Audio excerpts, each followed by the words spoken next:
વડોદરાથી શ્રી રામ જન્મભૂમિ અયોધ્યા ધામ ખાતે 108 ફૂટ લાંબી ધૂપછડી પ્રસ્થાન કરવાની પૂર્વ સંધ્યાએ ગુજરાતના ખ્યાતનામ લોકગાયક શ્રી કીર્તિદાન ગઢવીના લોક ડાયરાનું આયોજન કરવામાં આવ્યું હતું, જેમાં સાંસદ રંજનબેન ભટ્ટ ખાસ ઉપસ્થિત રહ્યા હતા।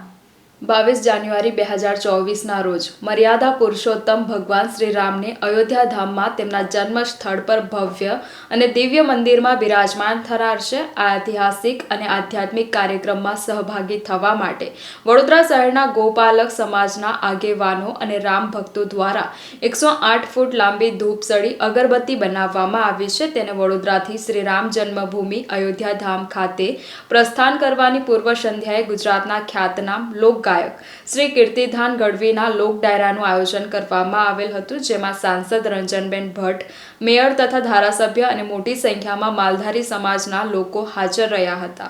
આ કાર્યક્રમ પાંજરાપોળ વડોદરાની જગ્યા કિસ્મત કાઠિયાવાડી હોટલની બાજુમાં દરજીપુરા એરફોર્સની સામે રાખવામાં આવ્યો હતો। ખૂબ જ મોટી સંખ્યામાં લોકો ઉપસ્થિત રહ્યા હતા। જય શ્રી રામ।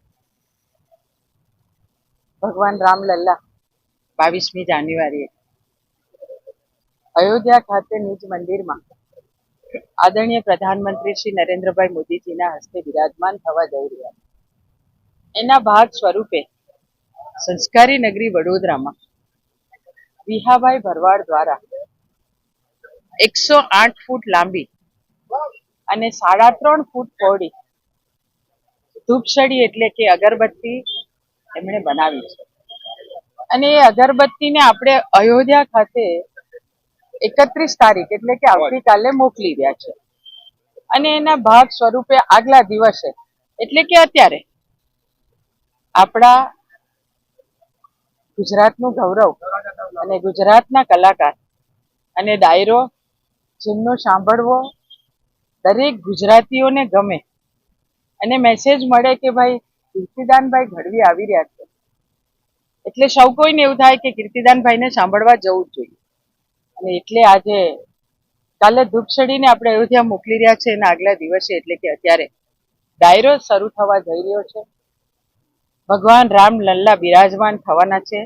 સંસ્કારી નગરી વડોદરા, સૌ ગૌપલકો અને વડોદરાવાસી તમામ લોકો, વડોદરાના શ્રેષ્ઠીજનો, વડોદરાના આગેવાનો, વડોદરા શહેર જિલ્લાના તમામ લોકો, સંતો, મહંતો સૌની ઉપસ્થિતિમાં અને સાથે કેન્દ્ર સરકાર અને ગુજરાત સરકાર એટલે કે કેન્દ્ર સરકારના માન્ય મંત્રી શ્રી પરસોત્તમ રૂપાલાજી, તો ગુજરાત સરકારના ગૃહમંત્રી શ્રી આદરણીય હર્ષભાઈ સંઘવીજી, અને સાથે સાથે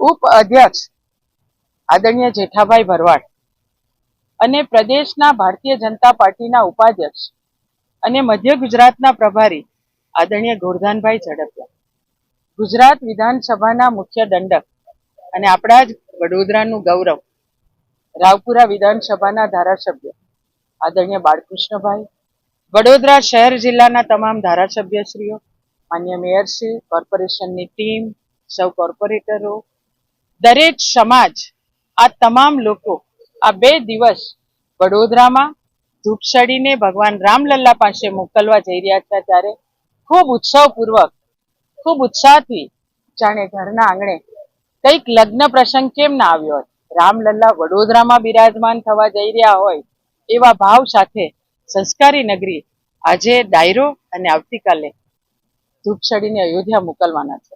આપ સૌને હું આજના ડાયરામાં પણ અત્યારે આપ સૌ લાઈવ જોઈ રહ્યા છો, તો આપ બધાને હું આમંત્રણ આપું છું, આવો ને કીર્તિદાનભાઈને આપણે બધા જ ભેગા થઈને સાંભળીએ, રામલલ્લાના આશીર્વાદ પણ લઈએ અને વડોદરામાં આવેલા આપણા લોક કલાકાર, લોક ગાયક ભાઈ શ્રી કીર્તિદાનભાઈ અને એમની ટીમ પોપટભાઈ, તો હાસ્ય બી સાંભળવું આપણને એટલું જ ગમતું હોય છે।